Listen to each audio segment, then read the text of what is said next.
Hello, good morning, नमस्कार। कैसे हैं आप सभी? उम्मीद करता हूं कि आप सभी बिल्कुल स्वस्थ और तंदुरुस्त होंगे। तो आज के इस सेशन में इंडियन पॉलिटी की क्लास नंबर 25 को आगे डिस्कस किया जाएगा। इससे पहले इंडियन पॉलिटी के ऊपर लगातार 24 लेक्चर्स आ चुके हैं और मैं उम्मीद करता हूं कि वो सारे के सारे लेक्चर्स आप सभी को बिल्कुल समझ आ चुके होंगे। अगर उन लेक्चर्स में आपका कोई डाउट रहता है तो उस डाउट को हमारे तक जरूर पहुँचाएँ, ताकि जो आपका अगला लेक्चर्स आएगा या नेक्स्ट आपका कोई टॉपिक होगा वो आपको बढ़िया से समझ आए। तो चलें आज के इस टॉपिक को कंटिन्यू करें। देखो जी, जो क्लास नंबर 25 है इसका जो हमारा टॉपिक रहेगा वो है राज्यों के नीति निर्देशक तत्व। क्या रहेगा? राज्यों के नीति निर्देशक तत्व। लिखते चलना है साथ साथ में, जोश मोटिवेशन सबके साथ होना चाहिए, तभी पढ़ने का मजा है। राज्यों के नीति निर्देशक तत्व, नीति निदेशक तत्व इम्पॉर्टेंट है, मोस्ट इम्पॉर्टेंट टॉपिक है। या इसको अंग्रेजी में बोला जाता है डायरेक्टिव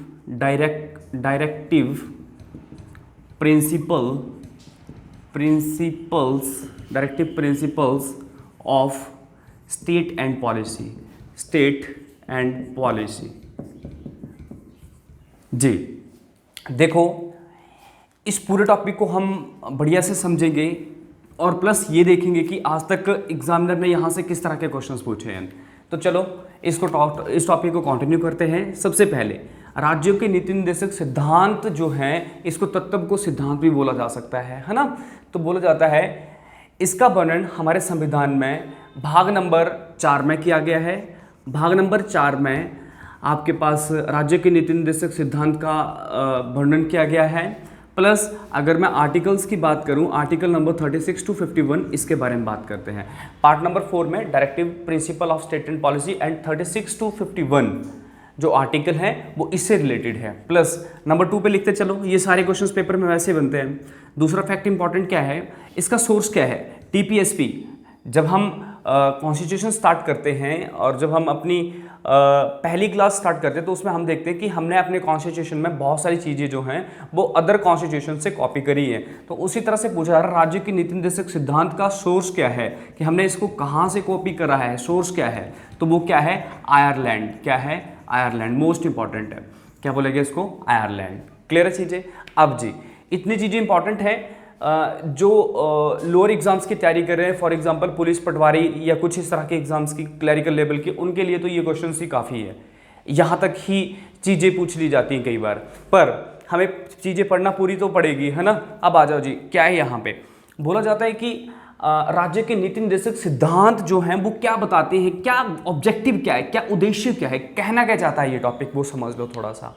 बोला जो स्टेट है, स्टेट का मतलब क्या होता है, हमने आर्टिकल नंबर 12 में बढ़िया से समझा था। जो अनुच्छेद नंबर 12 था उसमें राज्यों को परिभाषित किया गया था। राज्य क्या है? भारत एक राज्य है। अनुच्छेद नंबर 12 के तहत क्या है कि भारत जो है वो भी एक राज्य है और उसके जो और राज्य जो कि 28 राज्य वो भी राज्यों में ही आते हैं। क्लियर है? तो यहाँ पे बात हो रही है कि ये भारत सरकार को बता रहा है, भारत सरकार के लिए एक सिद्धांत दे रहा है। क्लियर है? एक डायरेक्शंस दे रहा है कि आप इन गाइडेंस को फॉलो करके जो इसके अंडर रहेंगी आप एक वेलफेयर स्टेट बना सकते हो, एक कल्याणकारी राज्य बना सकते हो। टॉपिक समझ आया है नहीं? क्या बोला गया कि ये जो टॉपिक है इसमें बहुत सारी चीजें हैं ना, क्योंकि अनुच्छेद नंबर 36 से 51 तक की बात कर रहा है, तो मतलब इसमें बहुत सारे क्लाउज रहेंगे, बहुत सारे छोटे छोटे आपके पास क्लाउज रहेंगे। तो बोला जाता है कि अगर मैं उन क्लाउज को एक गाइडलाइंस पकड़ूं, गाइडलाइंस के रूप में देखूं ना, गाइडलाइंस का मतलब क्या होता है कि एक निदेशक के रूप में देखूं, तो बोल जाता है उनको फॉलो करके आप क्या कर सकते हो, अपने राज्य को, राज्य का मतलब अपने भारत को आप वेलफेयर स्टेट बना सकते हो, मतलब एक कल्याणकारी भारत बना सकते हो जिसमें सबका विकास। कल्याणकारी का मतलब क्या होता है? कल्याणकारी मतलब वेलफेयर, मतलब कि सबके बारे में बराबर की सोचना, सबका विकास के बारे में सोचना, सबके न्याय के बारे में सोचना, सबके आर्थिक विकास के बारे में सोचना, तो वही आपके पास एक वेलफेयर स्टेट बनती है। क्लियर है चीज़ें? तो मतलब इसका ऑब्जेक्टिव क्या है कि मतलब एक तरह से डेवलपमेंट की बात कर रहा है, अपने स्टेट को वेलफेयर बनाना। क्लियर है? ये इसका ऑब्जेक्टिव है। नेक्स्ट आ जाओ, थोड़ा सा इसकी हिस्ट्री की तरफ चलते हैं। बोला जाता है कि जो directive principle of state and policy है, ये जो गवर्नमेंट ऑफ इंडियन एक्ट आया था ना, ये इंडियन गवर्नमेंट एक्ट जो आया था, भारत सरकार अधिनियम जो आया था, Indian government act, government act जो आया था वो कब आया था, भारत सरकार अधिनियम कब आया था, 1935, जिसका काफ़ी अच्छा प्रभाव देखने को मिलता है भारतीय संविधान के ऊपर। जिन्होंने क्लासेस लगाई हैं उनको पता है कि मैं क्या बोल रहा हूँ। तो यहाँ पे क्या बात हो रही है, बोला ये directive principle of state and policy इस अधिनियम का एक टॉपिक था। Directive principle of state and policy इस अधिनियम का एक टॉपिक था।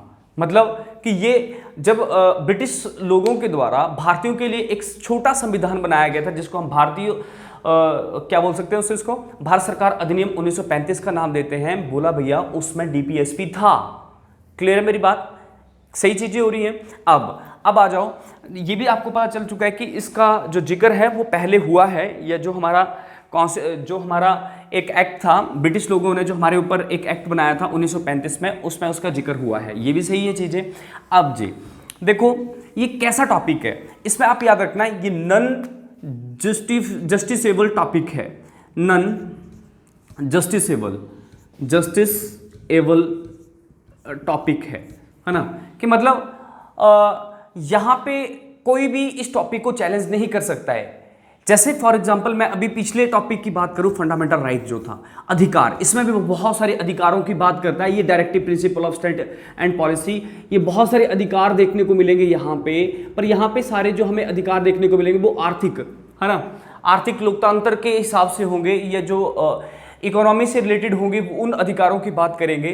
तो बोला जाता है फंडामेंटल राइट में भी कुछ ऐसे अधिकारों की बात करी गई थी। पर फंडामेंटल राइट और directive principle of state and policy में एक फर्क है, क्या कि भाई अगर हमें फंडामेंटल राइट ना मिले तो हम अनुच्छेद नंबर 32 का प्रयोग करके न्यायालय में जा सकते हैं, सुप्रीम कोर्ट में। अगर हाई कोर्ट में जाना है तो 226 का प्रयोग कर सकते हैं। पर ध्यान रखना, अगर directive principle of state and policy की बात करूं तो इस टॉपिक को चलते आप कहीं पे भी नहीं जा सकते हो। आप सुप्रीम कोर्ट भी नहीं जा सकते हो, आप हाई कोर्ट भी नहीं जा सकते हो। तो उसका मतलब हो गया कि ये आपके पास क्या है, गैर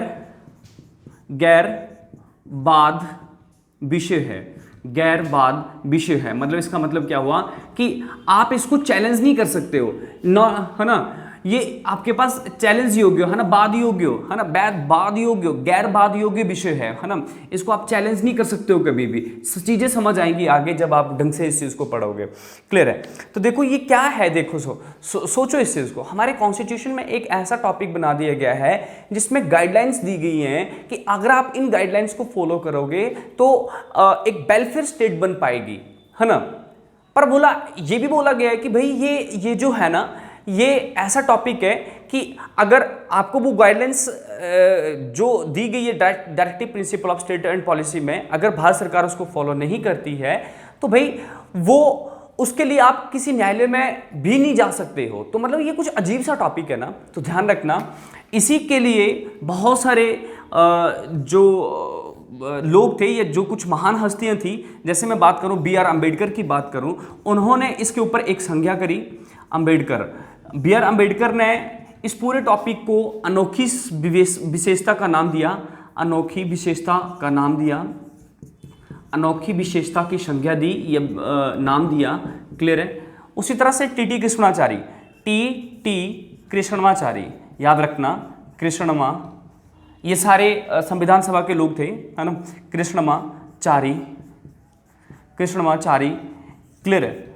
बोला जाता है इन्होंने बोला भावनाओं का एक, लिख लेना इसे, भावनाओं का स्थायी कूड़ाघर माना है, भावनाओं का स्थायी कूड़ाघर कहा है, कूड़ाघर कहा है। क्लियर है? ये भी सही हो चुका है। लिखते चलो, मैं समझाता हूं बाद में। नेक्स्ट लिख लेना, यहां पे लिखना केटी साहा ने इसे एक चेक का नाम दिया है, इसे एक ऐसा चेक बताया है, एक ऐसा चेक है, बोला यह एक ऐसा चेक है,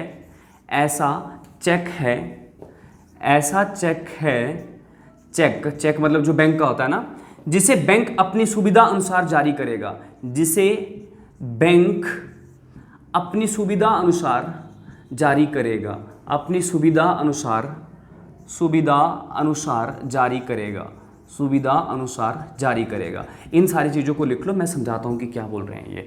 देखो मैंने पहले ही आपको समझाया कि ये मान लो ये पूरी गाइडलाइंस हैं जिसमें बहुत सारी चीज़ें लिखी हैं, है ना, और बोला अगर आप इनको फॉलो करते हो तो आप अपने स्टेट का एक तरह से कल्याण देख पाओगे, या जो अपना राज्य है उसका कल्याण देख पाओगे। क्लियर है? तो अगर मान लिया भारत सरकार इनको फॉलो नहीं करती है तो हम इसके अगेंस्ट किसी कोर्ट में या किसी न्यायालय में नहीं जा सकते हैं, ये हमारा संविधान कहता है। बोला गया ये जो आपके पास टॉपिक है ये नॉन जस्टिसेबल है, मतलब इसके ऊपर कभी भी आपके पास बात नहीं हो सकती है, कहीं पे भी आप अपील नहीं कर सकते, गैर बात योग्य विषय है, इस चीज़ को समझ लो। तो इन्होंने थोड़ा सा सोचा इस चीज़ के ऊपर, जो संविधान सभा के मेंबर्स थे, है ना, आपने सुना होगा ये सारे के सारे जो मेंबर्स थे ये अलग अलग कमेटियाँ उसमें काम करते थे। अगर मैं इन दो की बात करूँ, ये तो ड्राफ्टिंग कमेटी के मेंबर्स थे ना, हाँ। तो बोला गया इन्होंने क्या बोला, यह एक अनोखी विशेषता है, मतलब कुछ अलग ही है ये, है ना, अलग ही है ये, कमाल की चीज़ है। मतलब एक तो बताया जा रहा है, उसके बाद अगर ये काम नहीं करेंगे इससे चलते, या इसको देख के काम नहीं करेंगे तब भी कोई दिक्कत नहीं है, बोला, है ना, तब भी कोई इनके ऊपर केस नहीं हो सकता है या कोई इनको चैलेंज नहीं कर सकता। तो ये कैसा काम है? तो उसने क्या बोला, ये अनोखी विशेषता है।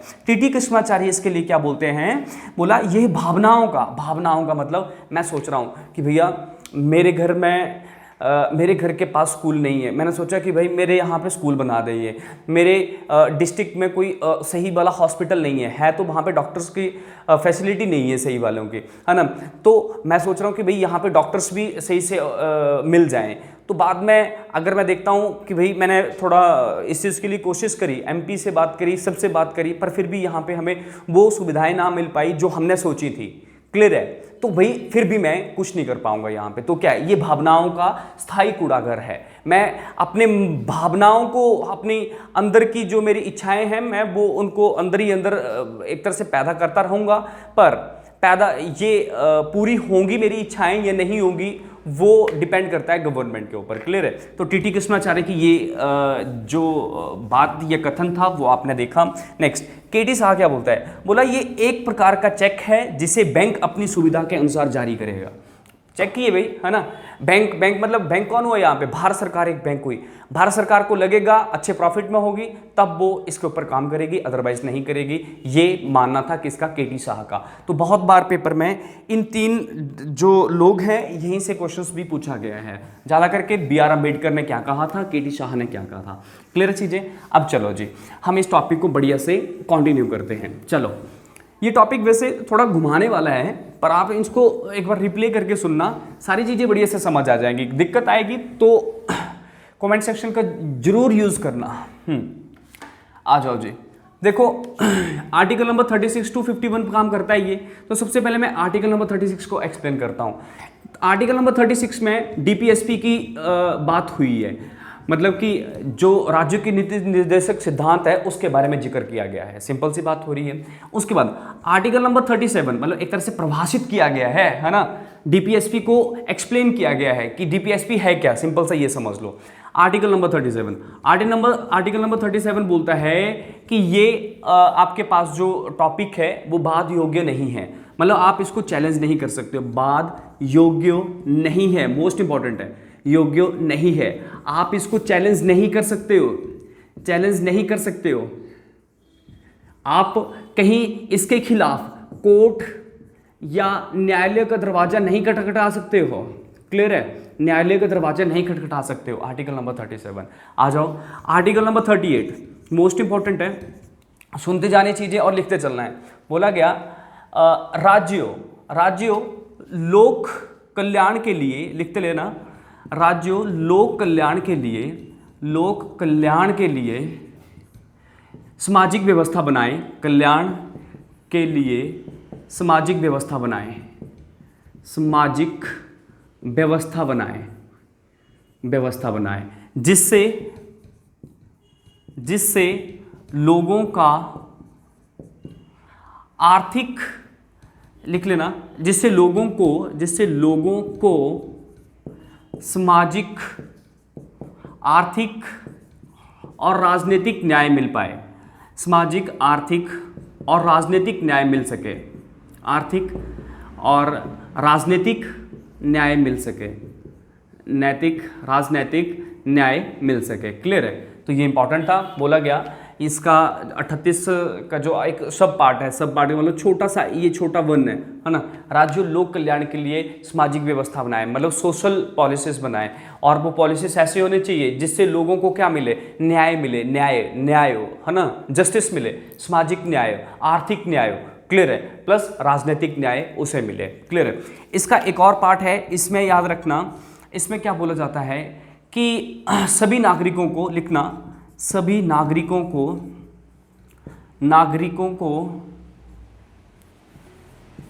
एक मिनट, यहाँ पे लिखना, आय की समानताओं को कम करने का प्रयास करेगा। लिख लेना, यहाँ पे क्या लिखा गया है, राज्यों आयों की असमानताओं को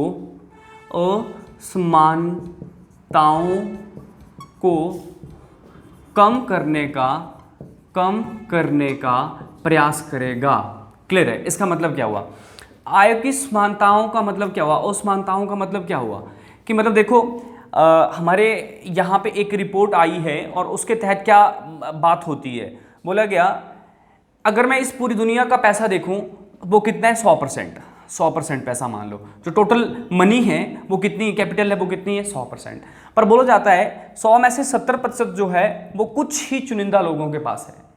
70% जो पैसा है ना वो 10% लोगों के पास है। इस पूरे देश की बात करी जाती है। क्या बोला गया, अगर मैं इस देश की बात करूं 100% जो पैसा है वो बोला जाता है 70% पैसा, 100% में से 70% पैसा जो है वो केवल और केवल इस देश के 10% लोगों के पास है। क्लियर है? और पूरी दुनिया के पूरे जनता के पास क्या है, पूरी जनता के पास कितना है, 30% पैसा है। और आने वाले समय में एक अनुमान लगाया जाता है कि 99% पैसा जो है केवल और केवल 1% लोगों के पास ही रह जाएगा। क्लियर है? या 1 या 2% लोगों के पास ही रहेगा। क्लियर है? तो इसमें क्या है, तो अब जो 1% पैसा है वो आम जनता के पास होगा। इससे क्या चीज देखने को मिल रही है, इससे इन आंकड़ों से हमें क्या देखने को मिलता है, जो कि अमीर है वो कुछ और ज्यादा अमीर होते जा रहे हैं और जो गरीब है वो और गरीब होते जा रहे हैं। तो बोला गया इस असमानता को खत्म करने का प्रयास करे कौन, राज्यों, कौन, भारत सरकार। क्लियर है चीजें? और इसके ऊपर लगातार काम भी किए जाते हैं। क्लियर है? तो मतलब हमें ये चीज समझ आई कि जो असमानताएं हैं, कि मतलब जो पैसा है वो सबके पास इक्वली डिवाइड रहे, उस चीज को हम यहाँ पे काउंट कर सकते हैं एग्जाम्पल के तौर पे। तो मैं उम्मीद करता हूँ आर्टिकल नंबर 38 सबको समझ आ चुका होगा। नेक्स्ट लिखना आर्टिकल नंबर 39। आर्टिकल नंबर 39 के फिर से सब पार्ट्स हैं। आर्टिकल नंबर 39 1 लिखना, आर्टिकल नंबर 39 1 लिखो। इसमें क्या बात कही गई है, बोला, लिखना, सभी नागरिकों को 39(1) सभी नागरिकों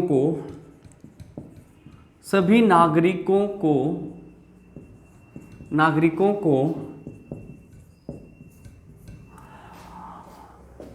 समान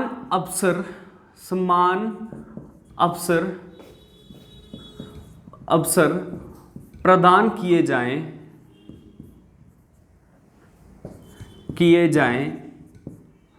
आय प्राप्त करने के लिए, आय या इनकम जनरेट करने के लिए, आय या इनकम जनरेट करने के लिए। इसका मतलब क्या हुआ, देखो मेरी बात, बोला गया कि इस देश में चाहे मेल हो चाहे फीमेल हो, क्लियर है, उन सब के लिए इक्वल अपॉर्चुनिटी होनी चाहिए इनकम जनरेट करने के लिए। मैं समझता हूं इतना सफिशिएंट है इस टॉपिक के लिए। नंबर 2 आ जाओ।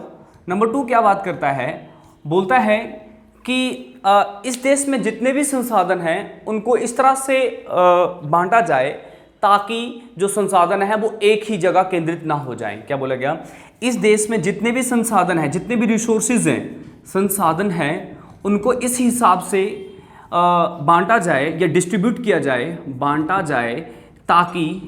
जाए ताकि वो एक ही जगह केंद्रित ना रह जाएं, ताकि वह एक ही जगह केंद्रित ना रह जाएं, जगह केंद्रित ना हो जाएं।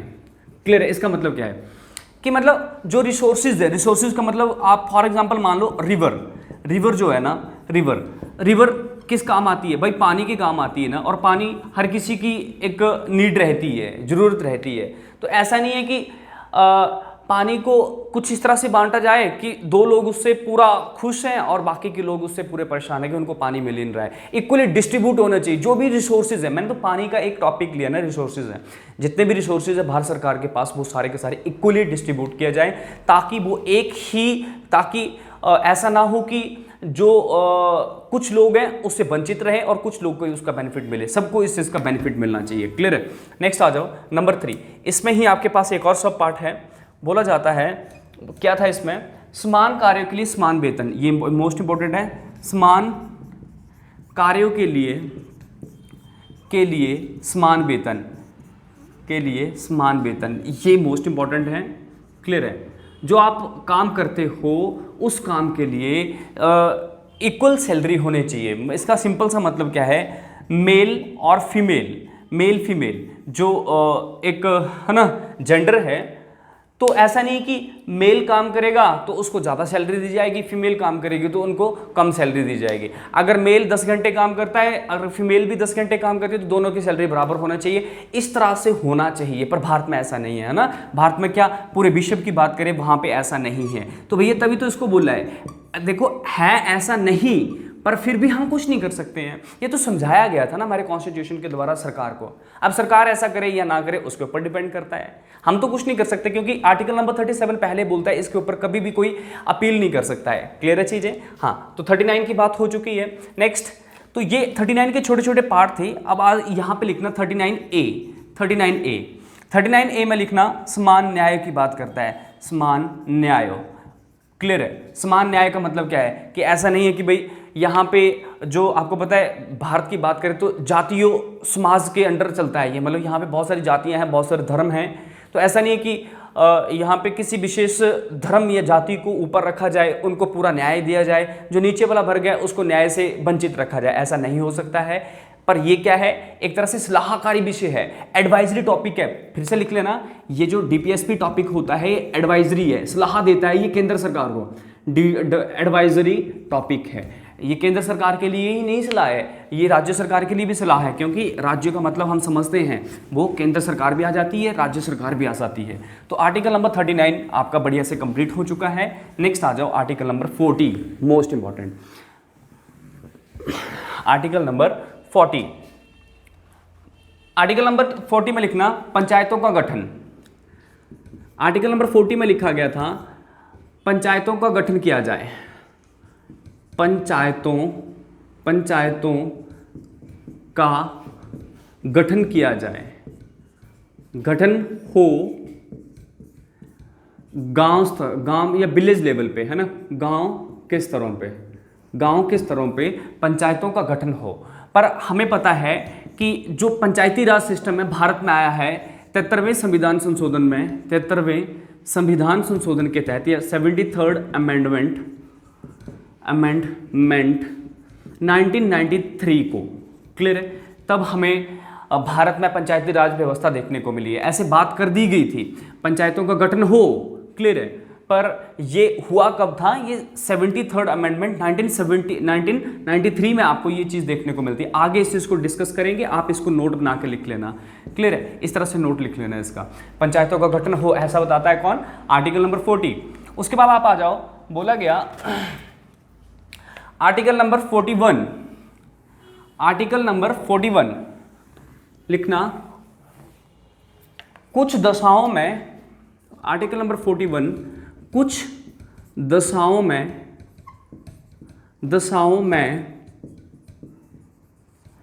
काम शिक्षा, लिखते चलना, काम शिक्षा प्लस लोक सहायता प्रदान की जाए, लोक सहायता प्रदान की जाए, सहायता प्रदान की जाए। क्लियर है?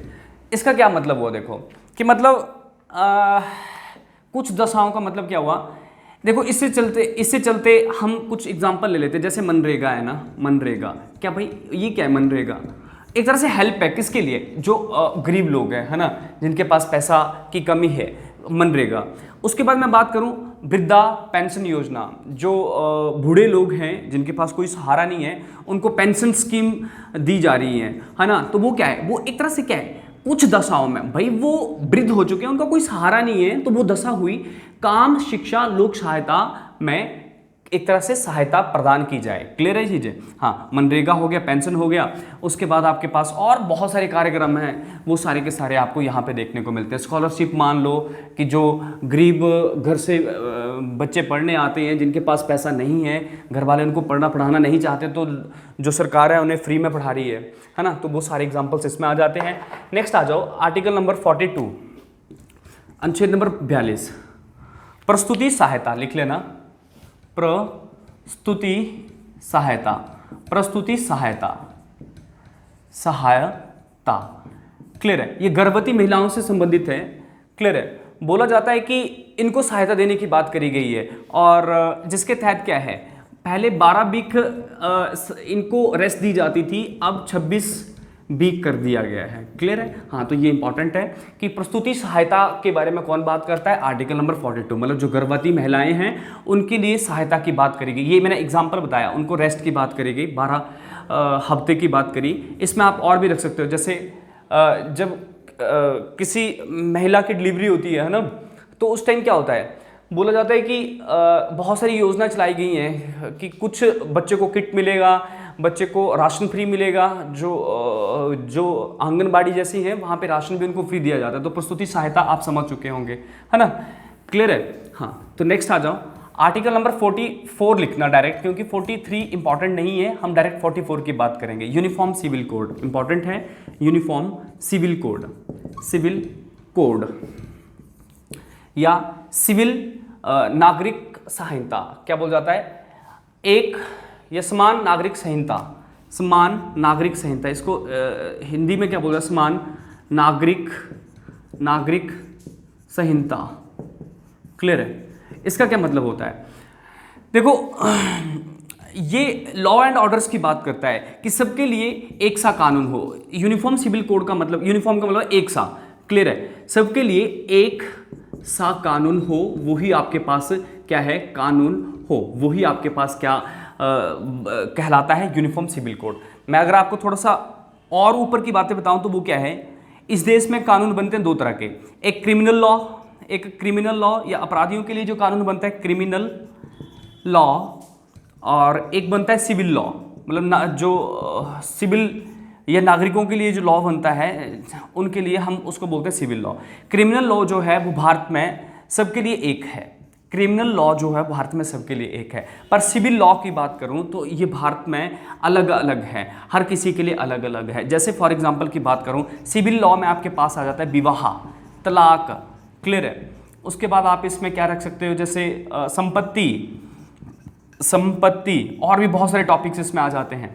तो बोल जाता है कि यहाँ पे भारत में विवाह के लिए अलग अलग नियम बनाए गए हैं, तलाक के लिए अलग अलग नियम बनाए गए हैं। जैसे फॉर एग्जांपल मैं अभी पीछे की बात करूं तो उस टाइम क्या हो रहा था, एक ट्रिपल तलाक के ऊपर बात हो रही थी, और उसके ऊपर एक बिल भी बन चुका है कि ट्रिपल तलाक की जो प्रथा थी उसको ख़त्म किया जाए। तो भैया वो आपके पास क्या है, देखो सिविल लॉ में क्या है कि हिंदुओं के लिए कुछ अलग विवाह की कानून है, मुस्लिम लोगों के लिए अलग विवाह के लिए कानून है, ईसाई लोगों के अलग है, तलाक के लिए अलग है, संपत्ति के लिए अलग है। ऐसा ना हो ये हमें समझाता है आर्टिकल नंबर 44। मैं उम्मीद करता हूं इतनी चीजें आपको बढ़िया से समझ आ चुकी होंगी। नेक्स्ट आ जाओ, आर्टिकल नंबर 45, अनुच्छेद नंबर 45 क्या बोलता है, बोला गया 6 वर्ष तक के बच्चों को निःशुल्क एवं अनिवार्य शिक्षा प्रदान करे राज्य। 6 वर्ष के बच्चों को लिख लो, है ना, 6 वर्ष तक के बच्चों को निःशुल्क एवं अनिवार्य शिक्षा प्रदान करे कौन राज्य कौन है, भारत भी और जो स्टेट हैं वो भी। 6 वर्ष तक के बच्चों को, है ना। तो यहाँ पे क्या था, फ्री एंड कंपल्सरी एजुकेशन की बात हो रही है। तो ध्यान रखना, इसको 86th अमेंडमेंट 2002 के तहत 86वां संविधान संशोधन अमेंडमेंट 2002 के तहत 2002 के तहत जोड़ा गया था, बस इतना याद रख लेना, है ना। और इसमें आपने ये भी सुना होगा 21A फंडामेंटल राइट है, इसको 86th अमेंडमेंट 2002 के तहत जोड़ा गया था। और 45 क्या है, 6 साल तक के बच्चों को free and compulsory education provide करे, कौन, वो था राज्य। नेक्स्ट आर्टिकल नंबर 46 देखो, अनुच्छेद नंबर 46 क्या बोलता है, कमजोर वर्ग जैसे SC हो गए, ST हो गए, उनको आर्थिक सहायता के उपबंध प्रदान करे। SC ST या जो भी पिछड़ा वर्ग है, कमजोर वर्ग लिख लेना, उनको आर्थिक सहायता के उपबंध प्रदान करे राज्य। नेक्स्ट आ जाना 47, आर्टिकल नंबर 47 क्या है, बोला जाता है मादक पदार्थों की, मतलब जो नशीले पदार्थ हैं उनको राज्यों बैन करें या उनको राज्यों खत्म करें। क्लियर है, लिख लो, क्या बोला गया कि जो आर्टिकल 47 है मादक पदार्थ का मतलब हो गया कि जो नशीले सेवन है, मतलब जैसे नशीले शराब, स्मोकिंग, ये सारी चीज़ें जो हैं, या प्लस जो भांग चरस जो भी यूज़ करते हैं नशों के लिए, मादक पदार्थों को ऊपर बैन या उसको प्रतिषेध कर दिया जाए। नेक्स्ट 48, पर्यावरण संरक्षण के लिए उचित प्रबंध किए जाएं। पर्यावरण, है ना, पर्यावरण संरक्षण के लिए उचित प्रबंध किए जाएंगे। भाई देखो, ये ऐसा नहीं है कि ये हम लोगों की ही बारे में बात कर रहे हैं, ये जो हमारा पर्यावरण है उसके बारे में हम बात कर रहे हैं। प्लस 49 लिखना, जो ऐतिहासिक इमारतें हैं, क्लियर है, ऐतिहासिक इमारतों को लिख लेना, ऐतिहासिक इमारतों को राष्ट्रीय महत्व दिया जाए। ऐतिहासिक इमारतों को राष्ट्रीय महत्व दिया जाए। इसका मतलब क्या हुआ कि जो प्राचीन काल के राजा महाराजा थे ना, उनके जो बनाए गए आपके पास महल थे या इमारतें थी, उनको राष्ट्रीय महत्व दिया जाए। जैसे ताजमहल था, है ना, जो कि मुगलों के द्वारा बनाया गया था। क्लियर है, तो ये अलग अलग चीज़ें हैं, ये हमें यहाँ पे देखने को मिलती है। नेक्स्ट था आर्टिकल नंबर 50। आर्टिकल नंबर 50 क्या बोलते हैं, न्यायपालिका और कार्यपालिका में अंतर हो। न्यायपालिका और कार्यपालिका में डिफरेंस या अंतर हो, और कार्यपालिका में अंतर हो। क्लियर है। नेक्स्ट इसको मैं समझाता हूँ, देखो क्या बोला गया। न्यायपालिका का मतलब क्या होता है, न्यायपालिका से आप समझते हो जैसे कोर्ट जो होते हैं, और कार्यपालिका का मतलब होता है लेजिस्लेचर का मतलब क्या होता है, जो लोकसभा, राज्यसभा, विधानसभा आ जाती हैं वो, तो उनमें एक डिफरेंस होना चाहिए। क्लियर है। न्याय एक अलग टॉपिक है और कार्य एक अलग टॉपिक है। कार्य का मतलब होता है कानून बनाना, न्याय का मतलब होता है एक तरह से न्याय दिलाना। क्लियर है, तो ये अलग हो, दोनों चीज़ें अलग हों, ये समझाता है। नेक्स्ट आ जाओ, आर्टिकल नंबर 51 बोला जाता है,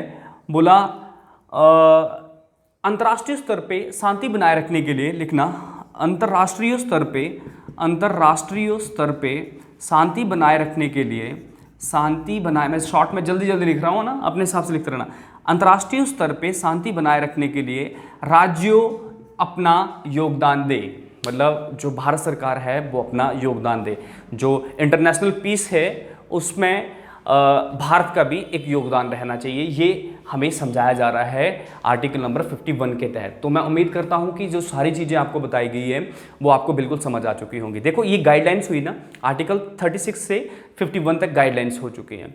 अब भारत सरकार इसको माने या ना माने वो उसकी मर्जी। क्यों? क्योंकि ये एक एडवाइजरी टॉपिक है जो कि कॉन्स्टिट्यूशन में डाला गया है। क्लियर है? उम्मीद करता हूं आपको ये टॉपिक बढ़िया से समझ आ चुका होगा। अगर आपकी कोई दिक्कतें, कोई समस्याएं हैं तो आप नीचे कमेंट सेक्शन का जरूर यूज़ कीजिए। और अगर आपको ये वीडियो पसंद आती है और आप चाहते हो कि नहीं, नीव इंस्टीट्यूट के साथ आपको जुड़ना चाहिए और उसके साथ आपको अपना सिलेबस पूरा कंप्लीट करना चाहिए, क्लियर है, तो आप हमारे ऑनलाइन कोर्स को ज्वाइन कर सकते हो। ऑनलाइन कोर्स को कैसे ज्वाइन किया जाए वो सारी चीज़ें नीचे डिस्क्रिप्शन लिस्ट में एक वीडियो लिंक होगा, उसमें सारी बताई गई हैं। अगर फिर भी कोई प्रॉब्लम आती है तो 9459802085 पे जरूर कॉल करके अपनी इन्फॉर्मेशन या डिटेल्स ले लीजिएगा। ओके, मिलते हैं नेक्स्ट वीडियो में। थैंक यू, धन्यवाद।